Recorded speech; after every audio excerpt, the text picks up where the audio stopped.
Hello, good afternoon, everyone. Thank you so much for joining us for episode 5 of season 3 of Black Writers Read. My name is Nicole M. Young Martin, and I serve as producer and host for the series. And I'm actually coming to you today from a very different location. So, for those who have been following the show for some time, you'll be like, where is Nicole? Where in the world is Nicole today? Today, I am in the Berkshires of Western Massachusetts. I had a prior engagement and I was like, let me do the show from up here, something different. I am currently coming to you from the new offices of Wham Theater. So, for those who have known me for a while, you know that I am a proud member of Wham Theater's board of directors, having been on the board since January. And I was like, I'm in the area today for something. Can I use your office? And they graciously allowed me to do the podcast from here today. Wham Theater, for those who don't know, is a small professional theater company located here in the Berkshires. They do work throughout the county, and the county spans north south of the state. It's pretty large.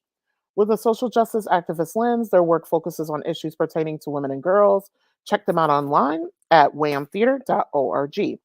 So, another thing for those who have been following for the past couple of weeks, I am now almost 100% recovered from COVID. I tested positive for about a week or so in late September. And during that week, I wasn't that sick. But after that, I guess because of asthma, I was really, really sick, including many of you probably witnessed it on a couple of episodes. So now I'm almost 100%.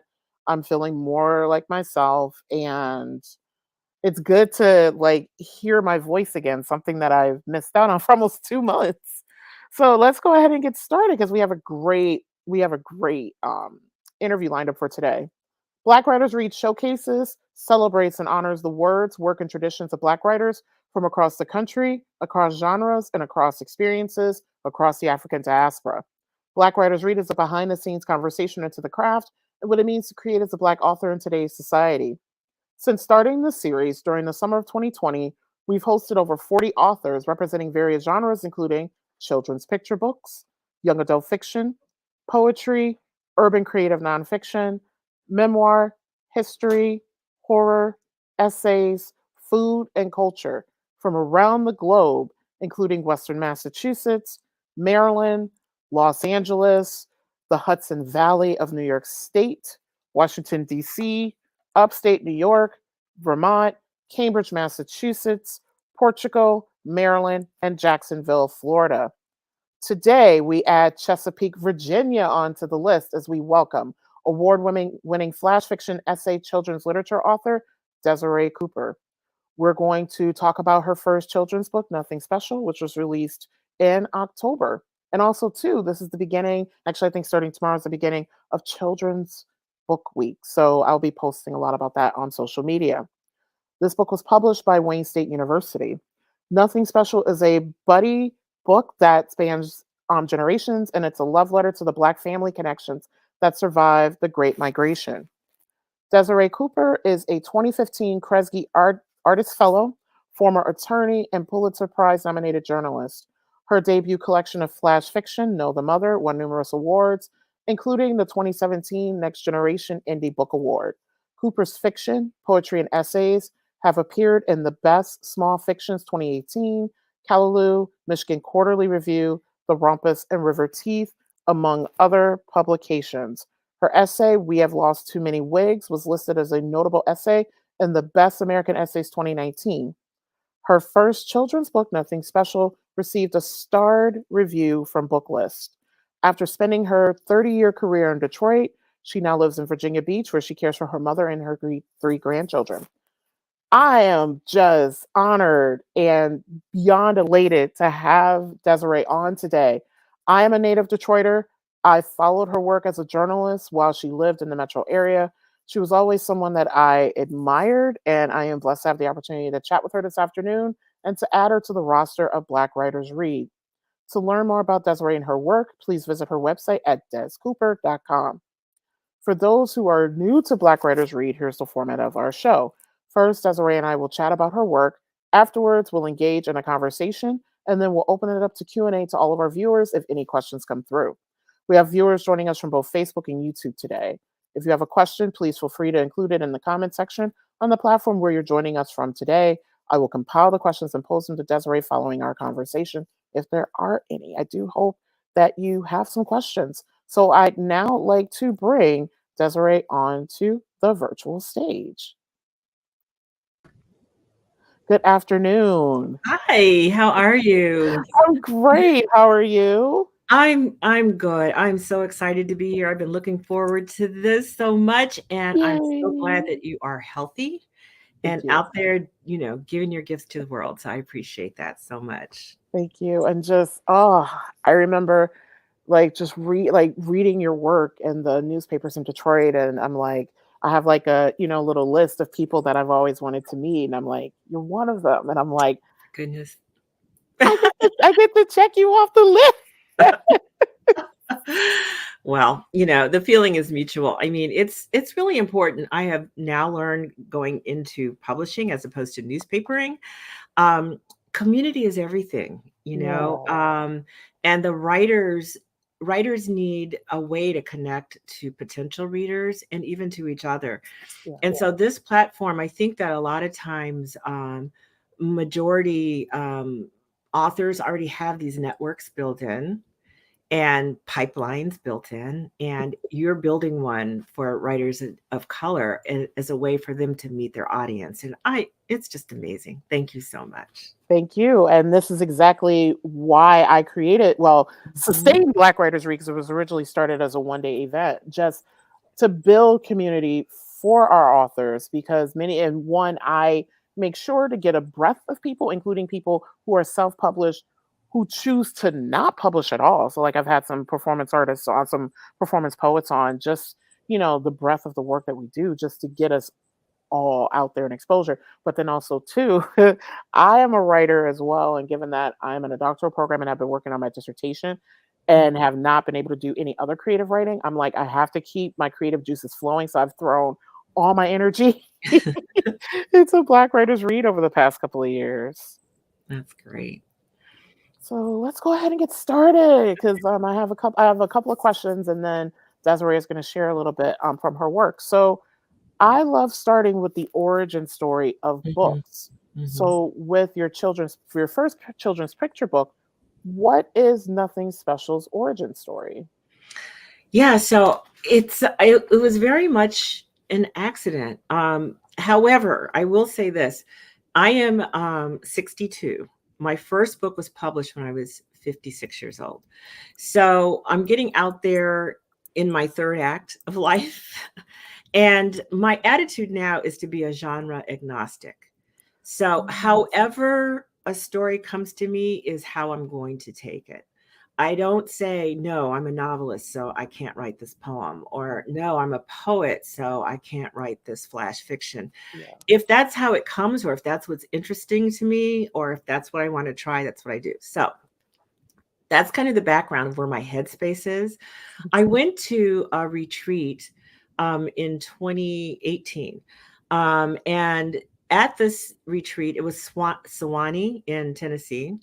Um, I was a housemate with an amazing person who I admire so much, Marilyn Nelson. She is very Mm. famous for her poetry and for her children's books in verse, and also for the way she combines historic moments for children to really understand and celebrate Black history moments. And I was stuck. I was writing a memoir about my family life, becoming a caregiver for my two parents who both had Alzheimer's at the same time. And totally stuck, I'm sure, because the emotional burden was just clogging my brain. And she's like, Des, why aren't you writing for children? Like, that's where it's at. And when I thought about how important books were to me as a child, um, I said, well, why wouldn't I be writing for the newest, freshest minds? Like, if I can meet a reader there, is that not the pinnacle? you know, I spent the rest of my time at that retreat writing what came to eventually become Nothing Special. So that's the beginning. It's not like I was walking around with the children's book in my head. It was almost like a writing prompt. Wow. Yeah. I totally didn't realize, like, because especially like how the book reads, I would have thought that this was something you were plotting out for a long time and like actually following people and like writing their story. That's kind of how it reads to me. Hmm. Well, I think it's because maybe the story was there. In other words, I was writing memoir, but I was writing about the sadness, and I wasn't writing about the joy that was still around me in a very difficult time. Oh And wow. so, by focusing it as a children's story, I didn't have the option to focus only on grief, which is what I was pretty steeped in at that time. Um, and so I think that that's why the story came together. It didn't come together easily. Remember, I told you that was 2018. This is 2022, so it's been Right. a little bit of a journey. Um, but the idea coalesced around where's the joy in my life right now, and I found it. Wow. And this takes me into the next question. What inspired you to write the story, which you talked a little bit about it, and explore the genre of children's picture books at this point in your career? Because it's a very particular audience and it's a very Mhm, particular genre. mhm. Well, the ball really started rolling on Nothing Special. Um, right before the lockdown, right before the pandemic hit. And so, right before that, my dad, who is Pop Pop in the book, in his 80s, became bestest friends with my grandson, Jax, who was around 5 or 6 at the time. And it's so funny because my dad's a military man, and he's pretty much what you would think of as a military guy. It's very, very regimented, very, very locked down emotionally. I mean, we knew that he loved us, but he wasn't like the tussle on the floor kind of guy. Yeah. And my mom was the kissy, kissy, kissy face, huggy, huggy, huggy. And with Alzheimer's, their personalities changed a lot, both of them. And one thing is my mom could not stand that noise, that constant movement and stuff really, really frightened her and agitated her. So which were her life, became something she didn't really want to be around. My dad, who was always more aloof and more buttoned down, is like, "Hey boy, let's come and play." And so he became the playmate.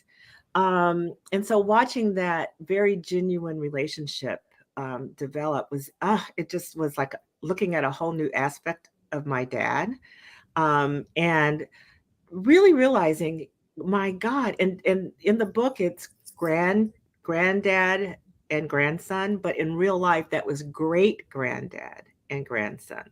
Oh wow. So, yeah. So it's the generations. I just had this whole sense of end and begin, and how things were starting to, move in that circle. And that if I had not moved home, would that relationship have evolved? And so that's the relationship that got caught up in the story. I think it can be unusual for these stories to portray not just one black male, but two Oh, right.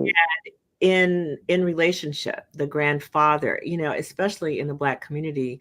It's very, very typical for the grandmother to be the matriarch of generations. Right. And so that might show up in children's book a little bit more. But I wasn't being political necessarily, to pick Pop Pop and Jax as the characters, because that actually was what was happening. But Oh, when I saw that actually was happening, I'm like, this is special because this is kind of unusual. And I wanted that to be part of the story. wow. Yeah, because when we interviewed, we had another children's picture book author on season one, Dr. Dorsey Spencer, and he talked about it's a father son there, but it's him and his son going fishing. And I remember he talked about the importance of placing black male figures, black humans in children's stories, because he was like, in most, children's stories, when it's around like an African folklore or African American story, it's animals. Yeah. And so to place people in these stories is extremely important because of representation. And Mhm. this is why, like, your book and ironically, a couple episodes back, when we had Trisha Elam Walker, I think her books were for the children are maybe a couple of years older, not that much. Another children's picture book author, and she rendered Black people in her stories. And she's another former attorney, ironically, Mhm. and I, was listening to her reading the books, and I just started crying because it brought me back. And this is another reason why Black Writers Read is so important to me. Two issues in my life that are important to me are literacy and voting, ironically. Yeah. And it's because it's two things that my ancestors did not have a chance to do. Right. And my mom, when I was growing up, we used to walk to, since you're from Detroit, the Parkman Branch Library, which was like a mile away on Saturdays to check out books and see movies. And Right. reading was so important to me as a child. And whenever I meet children's authors, I give you extra flowers because if it weren't, I believe if it weren't for not only my parents, teaching me how to read so young, but having access to books, I would Mhm. probably be a very different adult now. I would Right. probably not be as curious. Um, I would not be as expressive, and I would not also be someone who wants to pass down stories. Yeah, so many studies have confirmed how much reading, especially well written, because it has to be a certain um, challenge to the language, Mhm. but well written fiction creates so much empathy Yes. in the reader. And so that's another thing that we've kind of skipped is the emotional intelligence that comes out of these stories. Um, and one thing I also want to add, and it's not at all to push back on the countless of Black writers who have definitely brought history to life for Yes. young readers because our history has been so ignored. But I think in addition to that, we now need to make some room for Black joy, Black trauma, Black joy. Yes. And so every book doesn't have to be a lecture, a lesson um, about Blackness in particular, but can be something for a broader human heart as well. Mhm. So that it's normalizing Black joy. It's like, why is a story about a Black kid going fishing with his dad a Black story? Well, it isn't. It's Black Right. people doing a human story, and so that's something, even as a journalist, I had this really weird experience once where I sent out a freelance column, and it was about when my husband and I were newly parents, and we got out of Detroit and went to Chicago for Oh. a getaway. And that was the first time we left our kids behind. And I talked about how the whole time we were like, oh, the kids would have loved that. Oh, the kid, we were just like, we were no longer just a couple. We were always thinking in force. Yeah. And so when that came out, they did an illustration, and the illustration was of a white couple ballroom dancing, and the voice bubble was goo goo gaga. So they were talking baby talk to each other. And Oh. so my piece came out, and they told me it was going to come out, and I'm flipping through looking for it, and I couldn't find it. And then I picked it back up later, and I realized I didn't see my own words because they had illustrated it with white people. As I said, white Oh. people are dancing on my words. And when I looked back, there was nothing in the story that overtly said we were Black. There were no cultural markers. It was very focused on brand new parents with babies at home. Wow. Um, they didn't surmise from my name that I was Black. I've had that cut two ways before in my life. Wow. Um, and so they actually got an illustrator to read it and do the illustration, which was a great illustration, except that how is a normal story automatically a white story? Right. Why can't Black people talk about being new parents and trying to get away? And, why can't Black Yep. people talk about shopping for a house in the real estate section? Why can't Black people talk about planting marigolds in the gardening section? So I do think there's a lot to normalizing the normal lives of Black people of Yeah. we're not like Martians. Yeah.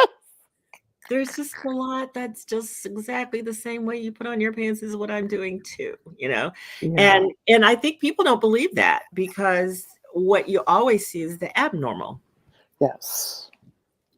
or what makes us separate is always the focus. Yeah, because actually, this is why, and I've mentioned her name several times. I hope to meet her at some point. Jasmine Guillory. She writes romance novels where, like, the protagonist, Black middle class, and it's also an atypical story because it's not the typical formula of like boy meets girl, they both like each other, but they're not gonna, and they go through this, Mhm. journey.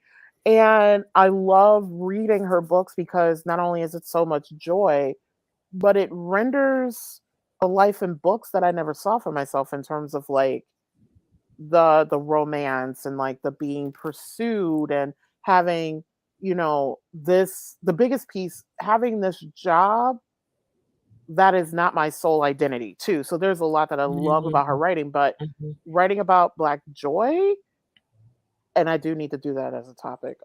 Black writers reading is so key. It's so key. Mhm. Yeah, we So need both. It's not an either or, but I do right. think sometimes the scales get tipped because if we don't write about our trauma and if we don't write our history, that's definitely not going to get done by Right. anyone else. So I just want to make it clear I'm not knocking that at all, but I do feel like the door is opened enough now for more and more. We need to push more and more stories out because the door has creaked open a little bit. So it's not only one kind of story that can get through anymore. Yeah. And it's also challenging me as well as a writer. I do poetry and playwriting, and it's going, Yeah. how about you explore this topic? Which the other reason why I haven't really been able to write is because I recently fell in love. I got married last year. And And before you're that, too happy. You're right. too happy to write. I've been there. Yeah, because right before that, I was writing so much to where like I did a spoken word album, I've done a play, and then all of a sudden I got married and got happy, and I'm like, you took away my muse. Okay, I'm no longer like,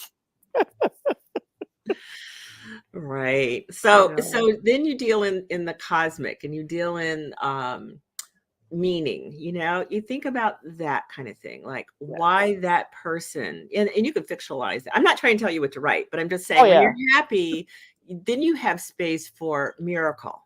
When yes, you're happy, you have space for miracle in your thinking and that as your muse. So that's true. I need um, to. go for Yeah. it. So, as many young folks from many generations back spend summers in the South with extended family members, how fictional is the narrative in Nothing Special? And how much is it, and you kind of talked a little bit about this, how much is it informed by personal experiences, whether your own or of other family members? Well, I can talk about Detroit a little bit, and it's like Yeah. nobody's from Detroit, right? Hmm. Um, we all got there from the Great Migration Yep. for the most part. I mean, Detroit's had a Black population there for a long time, but the Great Migration really flooded the city with people from the South, whites and Blacks. And same with Chicago and New York and Pittsburgh and, all these industrial cities in the North. And what I always say is that black people were leaving terrorism and they were leaving white supremacy. Mhm. They were not leaving their family. They were No. not leaving their culture. If they could help it, they were not leaving their land. And so there has always been this tradition in amongst Northern Blacks to go back home. Yeah. And it's called homecoming, homegoing, not just around funerals or church anniversaries. But it's home. It's a homecoming. Um, as things, as things got more and more institutionalized, it became the Black family reunion. But we've been trying to family reunionize since we left the continent, since we were taken from the continent. So we have been looking for each other. We were separated then. Then during enslavement, we were separated when we were sold away from each other. And then Reconstruction, we were separated as people fled, in order to find a better life within the South. And then the Great Migration did it to us again. And so we have been looking for ours forever. And when we find ours, we hold on. Other cultures do not have family reunion. They don't do it the way we do. The way we do it, yeah. And I have talked to so many people who are like jealous, like, there was a statistic. So now traveling while Black is a big thing, Black, especially Black women traveling together all over the globe. But I'd say around 2017, 2016, when I was doing some research on this a while back, African Americans, when they traveled, the majority of them traveled for leisure travel, was for a family reunion. Yep. Like the reason you had a vacation and where you took it had everything to do with a family reunion. And now it's the reunion is still very big, but it's also places they can go to explore Black culture, like the Smithsonian African American History Museum, or something like, destination places, the Martin Luther King Monument or the Lynching Museum, places like that. But for a long time, the only reason we would sort of venture out of our own world was to go back home and reunite with our family. And so this book has roots in that, because that was definitely my story. That's Detroiters' stories. They all have stories. I had a white friend ask me once, it's like, I gotta just ask you this question. Like, if you got out of the South, why do you keep going back? Oh, gosh. And I'm like, because it's our home, our It's our home. land. We built everything around there, I mean, come on. So that is definitely my story, where our family has a reunion that I think it's coming into like the 47th straight year. Wow. Through COVID. We just hopped online and had virtual reunions, which actually turned out to be a godsend, because even that aspect of our reunion is still surviving now. Wow. And my dad was the baby of 13. So there's lots of cousins and lots of people, and we just have a good old time. So Jack's in the book is a Detroit kid, and he's going down south to see Pop Pop of Virginia, reconnecting. And I think that, anybody, Americans go over the river and through their woods to their grandparents' house for holidays, blah, blah, blah. It's kind of part of the tradition too. But I think Black families reading that will get that signifier, oh no, this is about North-South. Yeah. And remaining connected. Yeah. Yeah, and I'm so frustrated that because my family origins, actually both sides of my family, mom and dad, are from Mississippi, Alabama, Arkansas, and one other. And on my dad's side of the family, right before he passed away, they did a family reunion in the origin city of Jackson, Mississippi, on his side of the family. And he really wanted to go. Something came up and he wanted me to go. And it was, of course, in the summer. It was hot. I was making every single excuse. I was like, I don't want to go to Jackson, Mississippi. It is July. It's going to be hot, mosquitoes. And now I regret going because that was, I think, the first time so many people of the young family kind of enclave, because we're now across the country, I think mainly in Chicago, Detroit, because I was fortunate. My grandparents my grandparents and one set of great grandparents lived in Detroit, but then like extended family were Okay. all still in the South. But I I wish I had that experience of going on the family reunion. I have friends who would do, because this is what I thought Jax was doing in the book. It was, the summer, and they would send, and parents would send. We did that. This, Yes. yeah, Yes. and that's what I thought Jax was doing. That his parents Mhm. sent him to the South for the summer. Mhm. Well, that works too. It doesn't really, well, this is the point. Is like, this is our common experience. So you can fill that in anyway, and it's actually, it's right. Yeah, Because it doesn't really say how Jax got there. It begins with him like running into their arms. yeah. So, but yeah, we did that too. We sent our kids south. Absolutely. Yes. Yep. And speaking of, given that your central characters are a young boy and his grandfather, I would love to know more, specifically about this choice. You talked a little bit about it already. Mm. Um, and is there a specific message you want to send to your readers as your protagonists are male figures? Well, I think I do think it's a softer side, a gentle and tender side. And the book gets I mean, a lot of people talk about getting very teary-eyed. Yeah. um so the book, I think, for older people reading, it's like, really cherishing what the men bring into a child's life that doesn't get to be cherished as much. People always complain that Mother's Day is the big day and Father's Day is like the Yeah. redheaded stepchild. But there are just certain things that men do bring into children's lives, and I wanted that depicted because it's rare, but also to normalize it, because it's rare, but it happens, and it happens a lot. Mhm. And I in my own family, I've just seen just so many, and also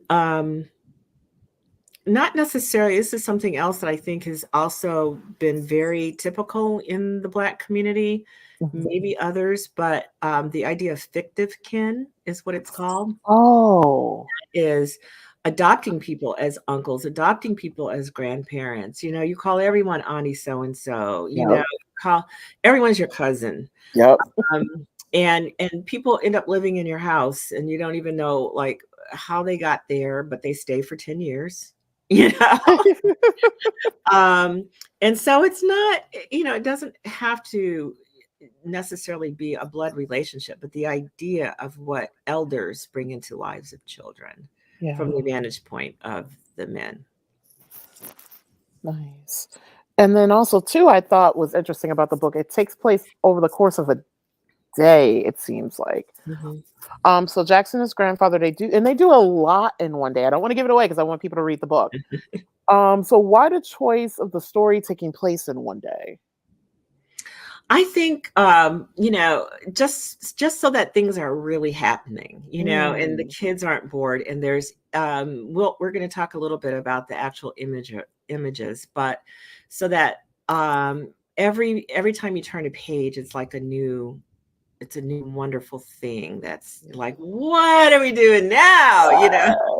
And so on some level, the reader has that same experience that Jax does. You know how kids go, okay, what are we doing next? Okay, what are we doing next? And you've just done like, okay, we just left Disney World. Oh, what are we doing next? So kids can be that way. And I think you have a sense of that, excitement. What are they going to come up with next? So I had to kind of meet that excitement on the page and try to cram as much as I could into one day. So Yeah.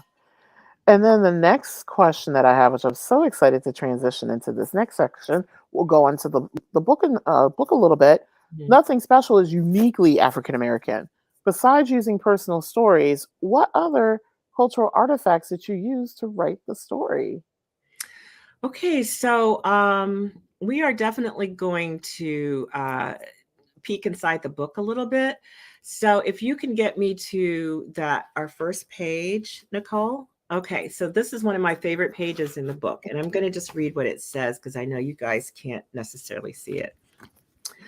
Good morning, Jax. His grandfather woke him with a kiss. Good morning, Pop Pop, Jax said, leaping out of the bed. What are we going to do today? I think we'll do some of the things I did as a boy, Pop Pop said. Like what? Jax asked. Pop Pop smiled and said, nothing special. Hmm. So if you will see in this story, first of all, the look of the book. Yeah. It was done by a fabrication artist, and we'll talk a lot more about that in the next slides. But you can see how it has a 3D look to it. And so the images really do kind of leap off the page. And we did stuff the images full of good stuff that you can kind of deconstruct. So the first thing I want to point you to is Pop Pop's hat, which there are better shots of it in other images in the book, but the hat says U.S. Air Force veteran. And so my dad was an Air Force veteran, and a part of the Great Migration that is rarely talked about, and believe it or not, I never knew this till I started researching this, but there's actually something called the Second Great Migration. So it's around 1910, all the way through the 50s was the first migration. But then from the 50s to the 70s, it continued. And a lot of them, starting in the 50s, didn't necessarily go to LA because there was a great migration west, or didn't continue to go north. They enlisted in the military. Oh. And so the military was a way out of the Jim Crow South for my dad and for countless of others, mostly males, who enlisted in the 50s. The armed forces were desegregated in 1948. And so by the 50s, my dad enlisted in 54. By then, it was a desegregated military force. Not to say that there wasn't racism, and I did not know there were race riots on bases. Do you know how crazy you have to be to have a riot I will call it a rebellion, a racial rebellion on the base? You will be court-martialed and sent out of there. So there was plenty of racism in the military, but there were processes and systems and a commitment to desegregate, and it was more liberating and more secure than an option for many to go to north, where they're still going to be stuck in low-wage jobs. Wow. And so this is bringing my life story. I was born in Japan because my dad was in the military. And I lived there out of my first 14 years. 9 of them were spent in Japan, off and on, back and forth. So that's kind of a little Easter egg about my own personal life. So if you will go to the next slide.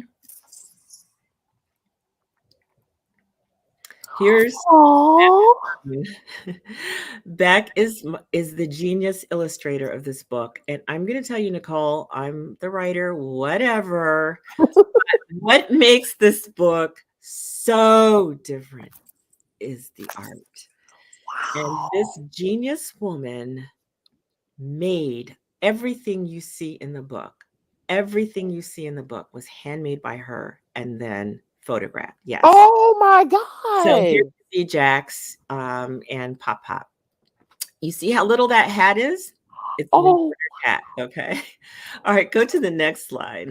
I didn't realize that they were actually, wow. Yeah. Do you see like the little shoes have ties on them? Yeah. Yeah.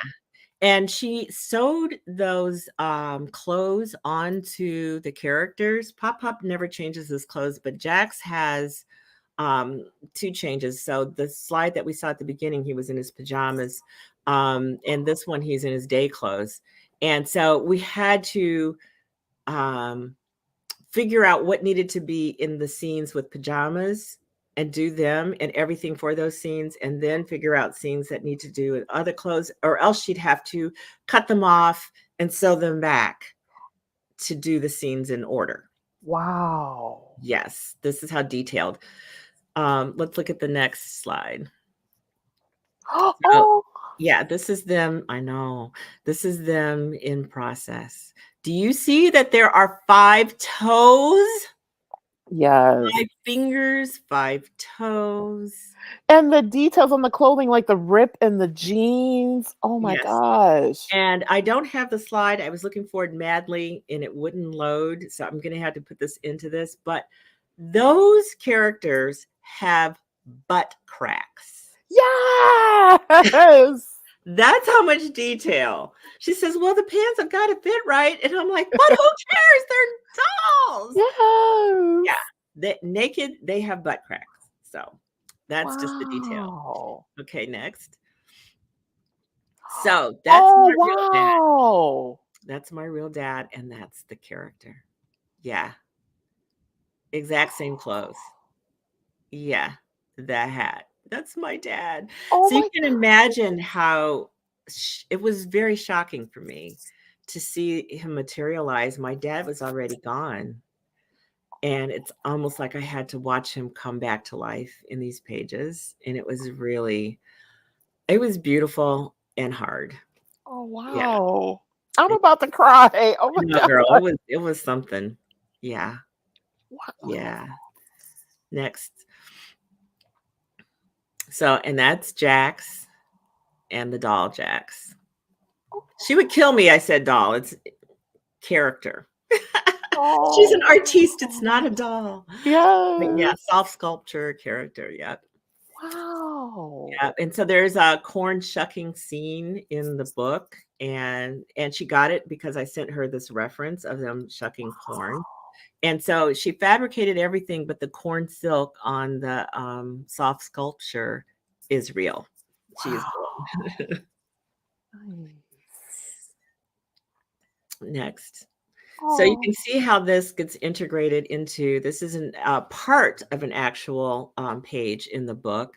So that corn in the basket, like we're talking itty bitty, it's like this. And she actually used balsa wood and carved the kernels, then painted. That is fabric as the husk for the corn. And the flowers, all the flowers in the background are handmade. And you will see that in the next slide. wow. Yeah. Yeah. Look at all that she had to cut out and put together to make azaleas. Yeah. And I have a question about the illustrator. I'm going to hold it because I have a question about this. I'm going to hold it. Don't hold it. What's your question? Everybody's got Yeah. The question that I have about the illustration actually is the next question. Okay. Can you talk about the relationship with illustrator B. Sloan and how you work together to determine the pictures of this children's picture book?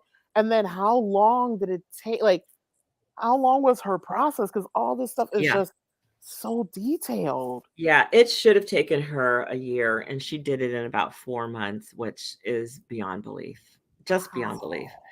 But we did go back and forth with, I would send her pictures of things like magnolias. I think she even made some magnolia trees, and they didn't even make the cut into the picture. You can go to the next slide while I'm talking.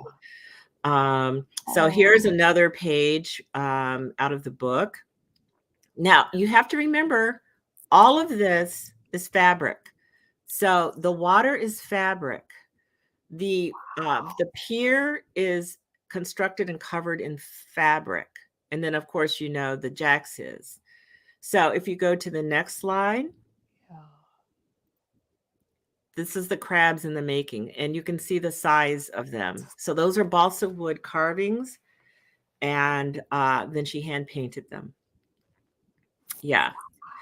So what we did, and you ask, like, what did Jax, how did I pick what Jax was doing during the day? And a lot was around how alive she could implement the idea. Like, what was it in the story that made her go, oh, I want to make that. I can make that, And so we worked back and forth about how to describe something just enough, but let the art tell the entire story of that moment, so that the words, this is why I'm bragging about this book, because the words, if you took the words out, I think you might get the same story. you know, Mhm. because she's so amazing, amazing. Wow. And yeah, yeah. I mean, really, we just kind of went back and forth. We went back and forth on. So my mother was in the scene you just saw, with her holding the basket of corn, but she doesn't really figure prominently. And we made some real decisions about her being there, but in the background. Yeah. Um, and so, what was it about Pop Up? Like, there's one scene, and she did this on her own. There is one scene where they're at a picnic table eating, and Pop Up has his cap off, and it's on the bench beside him. And if you know a Southern man, you know Yep. he does not eat with his hat on. Yep. He does not put a hat on the table. And so that's how it came out when she gave me the thing. And I'm like, how did you know my dad would never eat with his hat on, and he would never put his hat on the table while he was eating? And so some of this she absorbed from me just talking, just talking. I don't think I said that, but she said I could just tell that that wouldn't, if the hat was in that scene, it wouldn't be on the table. And he definitely wouldn't have it on. Oh my Wow. God. How did you find each other? We were working on a different project. And she did, so you can tell this probably reminds you of stop animation. Yes. And she does stop animation, and she did it on another project. And when I saw that, I was hoping that she would say yes to being the illustrator on this book. Yeah. Yeah. I had a feeling because in the trailer, so people who are joining us, there's a video trailer for the book, and I thought that the illustrations were done, like traditional illustration, and then like you created, like the illustrator did a stop motion animation of figures just for the trailer. That's what I thought. I did not realize it was that. Oh, Yeah. The whole thing. Like, there's a house in the book, a swing, grass, the dog. I don't think we'll get back to the a slide that has the dog in it, but the dog is the dog is like a really fun silent character in the book. You could go through the pages just to see what the dog is doing on every page. And so all of that she made, everything you're looking at, everything you're nice. looking at. All right, next. I think we're at the last one. Yeah. Yeah. So I wanted to come back to this because now that you've seen how she made it, so here, this page is an example of how my life, and maybe broader, the experience of those who did the migration through the military is depicted. Yeah. So not only is the hat there that we've already talked about, but you'll see that Jax has on an M. Jax is a Michigan fan for. Yay! And I went to the University of Virginia.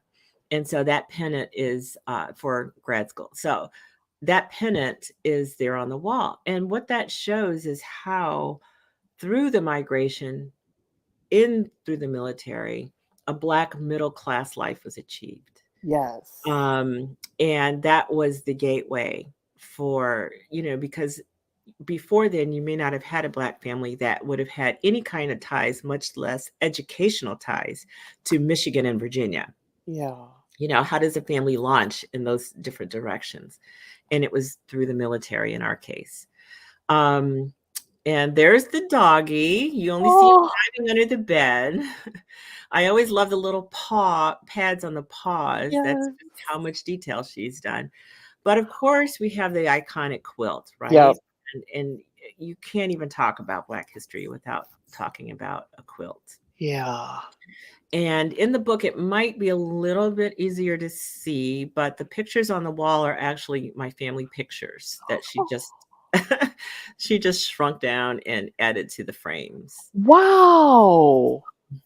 Yeah, it's nuts. It's nuts. So I do want to, this isn't exactly part of this, but it's kind of a segue. Nicole, if you will indulge me a little bit, Yes. to talking a little bit about how my first book, which is a collection of flash fiction is a whole story, in 1,000 words or less. Mhm. 1,000 words is like maybe 3.5 double-spaced pages, Wow. maybe 4 double-spaced pages. And so I write flash because I was a newspaper journalist, and everything I write is compressed, which is why Yeah. it's not exactly a surprise that I could get to a children's book because that was 750 words. Wow. But in my first collection, and you might have the cover available, I'm not sure. It's called Know the Mother. I will find it.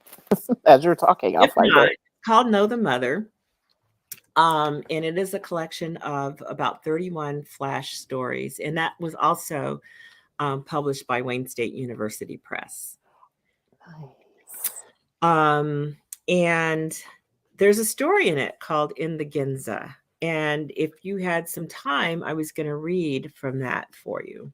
Yes, please do. Okay. If you get the picture while I'm talking, go ahead and put it up, and I as long as you will. can still hear me. So this is called In the Ginza, and you're gonna recognize the influences of my personal story in this story. Nice. Bobby Jean pushed the stroller through the crowded market and silently rehearsed her textbook Japanese. Ohio, pronounced just like Ohio, for good morning. Go men for I'm sorry. Domo arigato, lots of syllables for simple thanks. She was elegant and chestnut skinned, her thick hair pinned in a French roll, her hands kid gloved. No one would recognize who she was beneath the polished cotton dress with sharp darts and perfect pleats. A country girl whose childhood had been crowded with big Virginia pines and bigger dreams. She had quickly completed her mission in college to find a husband in the first year and left behind the backwoods town that always smelled of pig shit and sawdust. Now here she was, the wife of an airman first class, raising her brand new baby in post-war Japan. Bobby Jean leaned over the sturdy pram and adjusted her daughter's pink summer blanket. It had seemed like a good idea that morning to take a stroll off base into downtown Fukuoka. But the market air was thick with dried squid and seaweed, and the push of women with their wicker baskets made the pram feel hulking and pretentious. The Japanese Oksans never used strollers. Their babies were always lashed to their backs, even as they hunched in rice paddies. Maybe we should go home now, Bobby Jean said to the dozing child, who began to suckle the air at the sound of her mother's voice. Bobby Jean had just turned around toward home when she caught the smell of roasted sweet potatoes, their syrup dripping onto hot coals. For a second, her stomach quivered, hungry for the familiar. She steered the stroller toward a group of kimonoed old women, their heads wrapped in blue and white scarves. Ichi dozo. Bobby held up a one-fingered request and bowed slightly. The women tittered toothlessly. The plump one put down her paper fan and went to claim a potato from the iron pot where they sat cooling. You, baby-chan? The other woman asked, peering into the stroller. Bobby Jean moved the delicate blankets so that women could take a peek. Her little girl had barely been 6 pounds at birth, and even now, 3 months later, she was still as fragile as porcelain, her skin pale against the dark curl of her silky hair. The Japanese women drew in deep breaths, and Bobby smiled proudly. Indeed, her baby was beautiful. But instinct made Bobby Jean's skin prickle as the old women kept pointing at the pram and debating. The plump one spat with finality into a tin can by her wooden chair. You, baby-chan? She asked Bobby Jean again, and this time the question felt like a cross-examination. Hi, said Bobby, putting her hand over her breast. My baby-chan. Ah. The women nodded at each other knowingly and began to discuss something again, pointing first at Bobby and then at the sleeping child. Irritated, Bobby dug into her coin purse and then held out some bronze yen coins. The women ignored her, clucking like hens. Tears began to rise instinctively, but Bobby Jean resisted the urge to back away. This wasn't the rural South where uppityness would cost her life. This was post-war Japan, and her husband was protecting both his country and theirs. She had every right to be in the Ginza buying a roasted sweet potato. You got GI? One of the women crept closer. Her teeth were rotted nubs. Her skin was tanned and leathery. She pointed to the baby and then to Bobby. You got white GI? Bobby Jean stepped back, understanding the accusation. Her daughter's pale cheeks, the cat's slick hair were scarlet letters. Even here, halfway around the world, a decent colored woman was easily taken for a whore. Without answering, she paid quickly and took the warm yam. The smell was suddenly sickly sweet. Until then, Bobby Jean hadn't realized how much it reminded her of home. Wow. Is this about your mother, given that?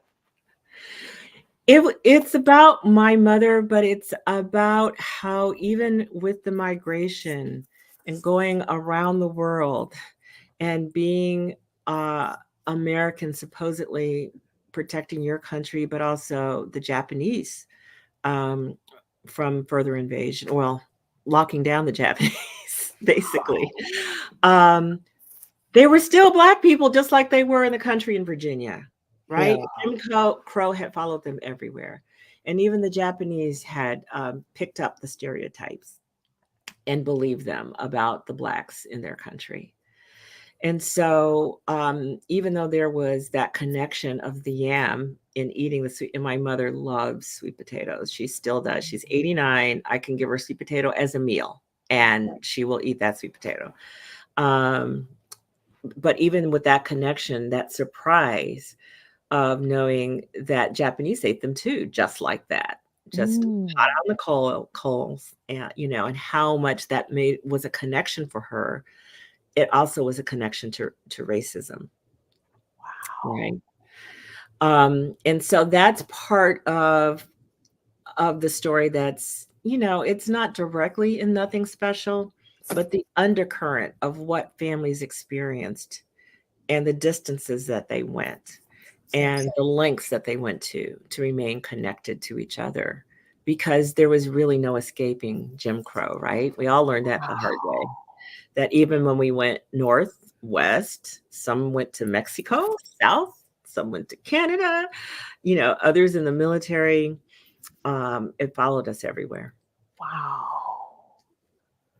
Thank you for sharing from Know the Mother, especially given the next question, great segue, about your relationship with Wayne State University Press, which I didn't realize Know the Mother was also published through them as well. And I have, a distant relationship with the campus because I'm a graduate alum. How did the relationship with Wayne State University Press develop? And I asked that question from the perspective of understanding how the publishing world works, because I've had some authors on who are either self-published because they couldn't find a publisher, or they were able to link with either an independent publisher or a major publishing house. So can you talk a little bit about your relationship with Wayne State University Press and how they were able to work with you on these two books? Yeah, that's such a good question. On some level, my experience may not translate because, as you know, I was a journalist in town for years. I was a columnist at the Detroit Free Press. And I also wrote these short pieces that you would find in Know the Mother for years, and occasionally would go to readings. You got to be, if you're a writer, you got to be part of the writing community and go to readings. Step out there if you dare and read your own stuff, even if it's unpublished. That's really criteria to get out there. And one of the I think he was a board member at the time, is a professor at Wayne, M.L. Liebler is his name, had heard me before and one day said, "Hey, Cooper, Where's your book? Send me something. Oh, wow. So, who gets that kind of invitation? So I went home like mind blown because that's not where my mind was. I've been writing on the side and raising families and doing careers for a very long time. And when I went through what I had written, there was enough for a collection. And actually, what I pulled together was actually what was published, except one story we took out, and I wrote a different story to swap in. So that was very lucky. But the next question might be more interesting, and that is, so why would they go from publishing me as a flash fiction author to a children's picture book? Right. The press does do picture books, so or young adults books for young readers. But I went to them with this idea, and with Beck Sloan in my pocket, and who's going to say no to Beck Sloan? Right. Wow.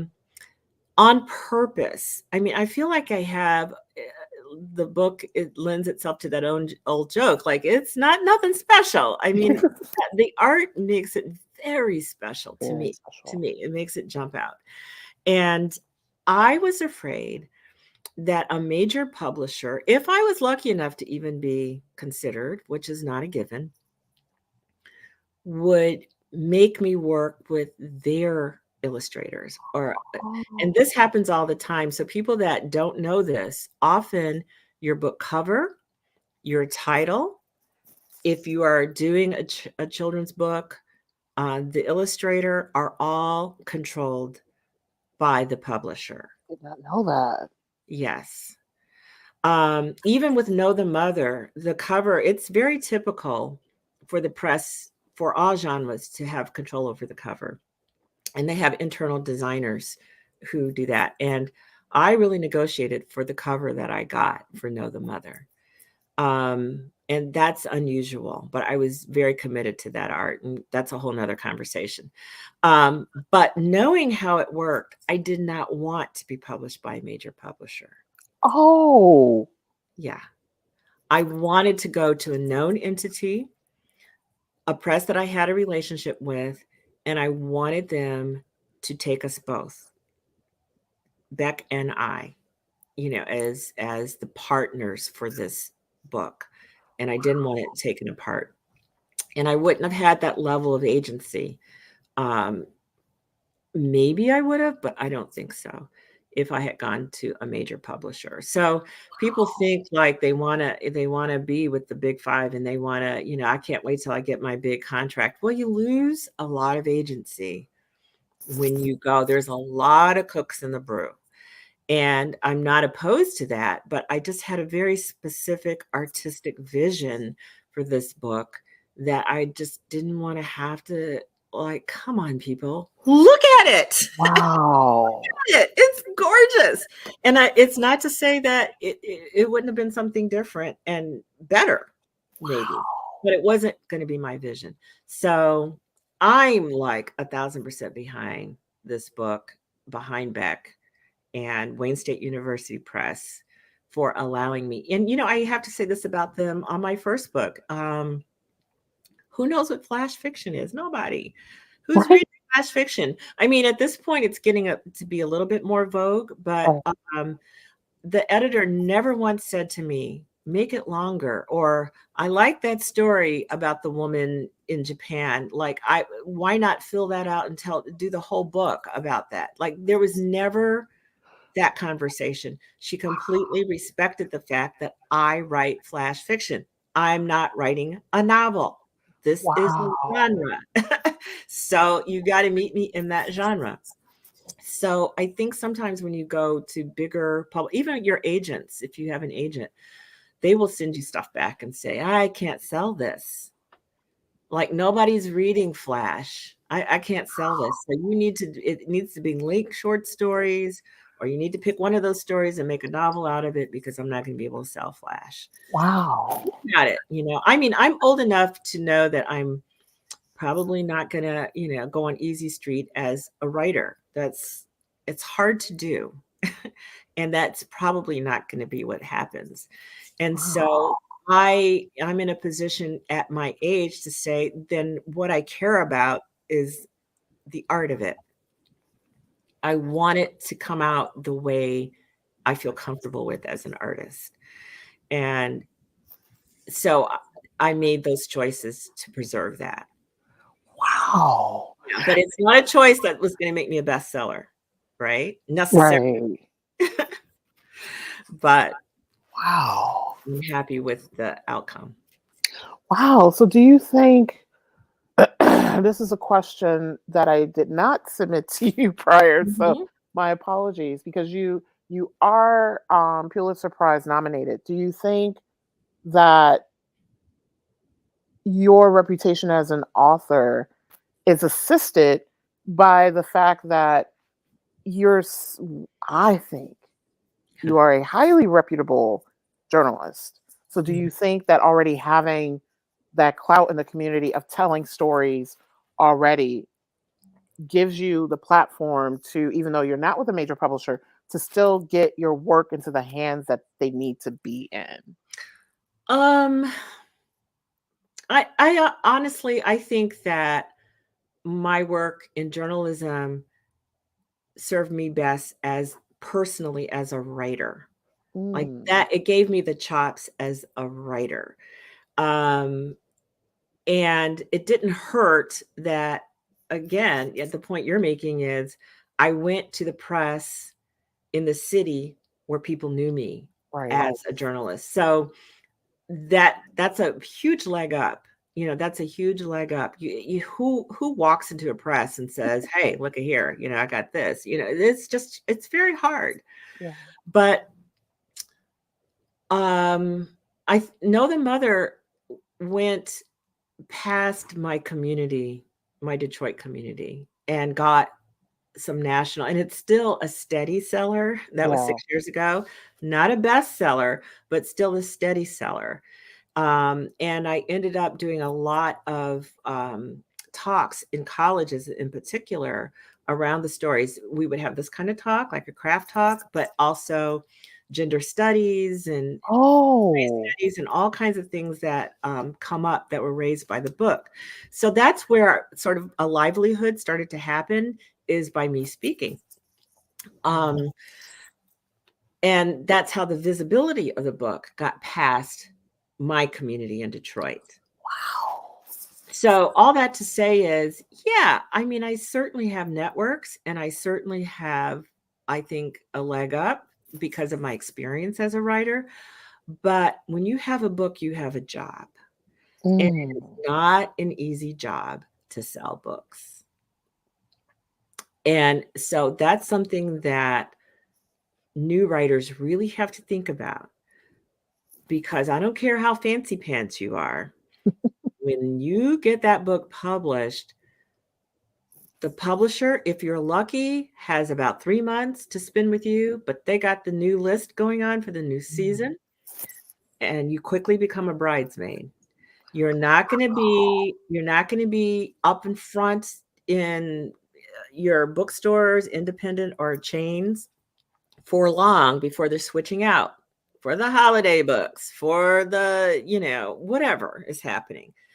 And so you've got to work hard and fast to use your connections to get, you know, a buzz going about your product. And you've got to think about it as a product. Mm. I have talked about work of art. That's how I've been an artist up until my pub date. Wow. Now I'm a businesswoman. That makes sense. So you've got to make sure you have both of those things happening at one time. And know that no one's going to sell a book for you. Who That's can sell nothing special better than me? I right. love it. I'm the which salesperson. which So I absolutely love the TikTok video of you going to the Barnes and Noble. It's so, if y'all can find it, people watch. Please find it's, and I'll share it on social media. It's so cute. You go into the Barnes and Noble and then you see your book on the shelf. Like that, for me, sums up everything that you just talked about. Like yeah, that and getting it into Barnes and Noble, like that's huge. Yeah. And no accident. They didn't just stumble and go, wow, what a fantastic book. We're going to put this. No, that did not happen that way. That's phone calls, applications. You have to, they want to know, are you a rinky dink author, or are people talking about you? So this is what I'm telling you, Nicole, having a link as a new author to something like this, where nationally people are listening to you and you are able to talk about what you do and walk and chew gum. They're looking at that. They're looking at that. They want to know, who are you? If you came in here to read, are you doing promotions? Because they're not selling your book at Barnes and Noble. Wow. You're selling your book at Barnes and Noble. They'll order more if those books sell. If they don't, there's fish in the sea. Wow. Yeah, you're selling every copy that gets sold is because you touched it. You have to think of it that way. There are people for whom that's not true. Yeah. But most of us are not those people. Right. And that's something that I'm thinking about too, because one of my goals is, and then I have one last question for you. I'm just looking at time. I have a memoir that I've been working on for the longest time, about dating, and because my dating life was such a hot mess. I was like interviewed by podcasts and all of those things. Like hot mess.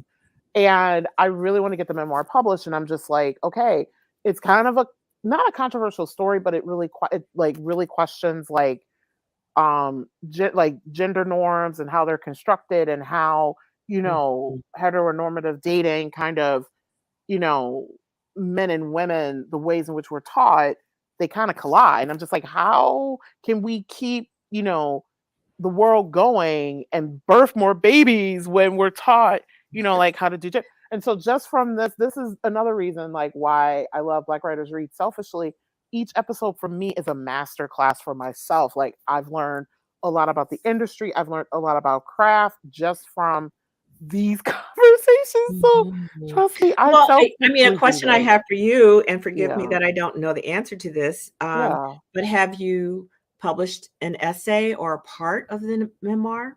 Not yet. Okay, got to do that. Break it That's apart. good to know. Break it apart and get some of it out there. I mean, that's one thing that writers often do, is like they hold everything and then deliver it with a bow to the world. No. Yeah. Build your credibility as an authority in this sphere, in this world, in this thing about dating. Yeah. Publish an essay, take a little piece, even if it's not, you might have an essay in your head, and try to get it somewhere around Valentine's Day, because it's about love and dating. And people are looking for that kind of stuff. And then when they do the credit at the bottom, they're like, no, Nicole Young Martin is a podcast host and the author of a forthcoming memoir on dating. Yeah. Get it out there and keep doing that, chipping it. I don't care if you put the whole book out there in pieces. Believe me, people haven't read the integrated story. Yeah. So you're not giving away anything. All you're doing is building readers and building credibility. Nice, because that was the other thing too. Because I was like, can I build credibility just from doing Black Writers Read and poetry? No, I was like, I have to get it out there, because also too, like, I've always had dreams of like writing for like the New Yorker, and yeah, and they have the On Love or Modern Love. Yes, the New York Times. Yeah, that's so hard to get into, but like, imagine. Ooh. That is a byline. That'd be amazing. You gotta let me know. You're gonna get in that. I can feel it. Yes, look at you. Vibes. Look at you helping me dream. I'm like, yes. You got it. You got this. That's great. So I'm going to close out with the next question. How can what is next for you, and how can the Black Writers Read community support you and in the next part of your journey? Well, I mean, honestly, get the book. Yes. So the next part of my journey is the business of getting this book out there. So I mean, I hate to, just sound so Machiavellian, but yeah, check it out. And if it's something that floats your boat, and it's everywhere, your online bestseller, your favorite online bookstores, including bookshop.org. If you aren't Yes. to that, do Bookshop, Amazon, Barnes and Noble. If it's not at your indie bookstore, go ask them. Go ask for a copy. Tell them that you want to order 2 copies for Christmas, and that'll get their attention, and the book will be there, and it'll be supporting an independent bookstore. But past that is just think about Black writers. I mean, we're writing so many different things Yeah. from so many different, oh my God, like the fantasy, the romance, the speculative stuff is the Yes. bomb. The children, somebody said, oh, we don't have enough Black children's books. I'm like, well, I mean, we don't have enough, but True. dang, we got a lot. Like, We do. buy them, people. Think about that.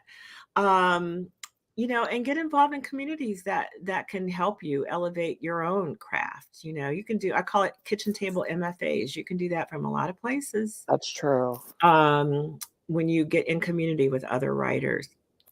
So I just appreciate everything. I mean, the world's been very good to me. And I feel excited that I have something that's a legacy piece for my own personal family as well. I think that Marilyn Nelson gave me some really good advice about writing this particular story for children. Yeah. Yeah, and I have there's a children's bookstore, High Five Books, which is in Florence, Mass. I'm gonna get copies of the book in there. They're awesome. Oh, that's great. That is great. And then our libraries too, because I have a couple of Libraries. connections. Yeah. That's great. Anyone can just go online and request that a library carry a book. And once they just go and Google and look, they'll, oh yeah, it's a nice little laurel that this book got a starred review on Booklist. So Booklist is where they go to kind of look to see what's being recommended, what's new for the season. Yeah. But not just my book. Anybody that that's written something and you love, just go to the library and request that they buy a copy. Nice. I'm Yeah. definitely doing that. This was such a great conversation. Desiree, thank you so much for being on. Like like I said, I'm like, I read you when I was living in Detroit, and now to like Thank you for not saying I read you when I was a little girl. No. No, I'm not gonna do that. I'm not gonna do that because I'm not gonna do that at all. I was like, I am not, no, because I remember when I was attending Wayne State in the 2000s and you were still writing, and I'm like, Yeah. oh my God. Yeah. Well, us Detroit girls got to hang together. Always, once from Detroit, always from Detroit. You carry it with you. What up, though? And I just the stories that you like told and rendered. Like I don't have a favorite article in mind, but just thinking about like just the love and care that you take with storytelling is so important. So thank you. Thank you. Thank you so much for sharing this valuable real estate with me, because this is Aww. a good place to be. This is high cotton, and I am very happy to be here with you today. It means a lot. Thank you so much. I'm gonna do some more wrap up things. Everyone, I'm going to be posting the audio of this episode as a podcast this week, given that it's Children's Book Week. Like it will be, because typically I wait a couple of weeks, but I'm like, nope, this is going up this week because which I didn't, because I knew there was one in February. I didn't realize there was one in November. So thank you for letting me know about that. Great. Thank you. I appreciate that. Yes. Thank you so much, Des. So great to meet you. It's good to meet you too. Thank you. So thank you everyone for joining us today for Black Writers Read. We will be back Saturday, November 12th with Natasha Gordon Chim. My apologies if I butcher her last name. Chip Mbere from Costa Rica. We'll be talking about her latest book, Finding La Negrita, which is about the Black Madonna in Costa Rica. It was released earlier this month. Find me and more about Black Writers Read online at NicoleMYoung.com. Be sure to subscribe to my YouTube channel to keep up with episodes of both Black Writers Read and my other projects. Be sure to subscribe to the audio podcast, which is available on Apple Podcasts, iHeartRadio, Spotify, and Google Podcasts. More importantly, thanks to everyone for spending your afternoon with us, and more importantly, for ensuring that Black authors continue to matter. See you next week.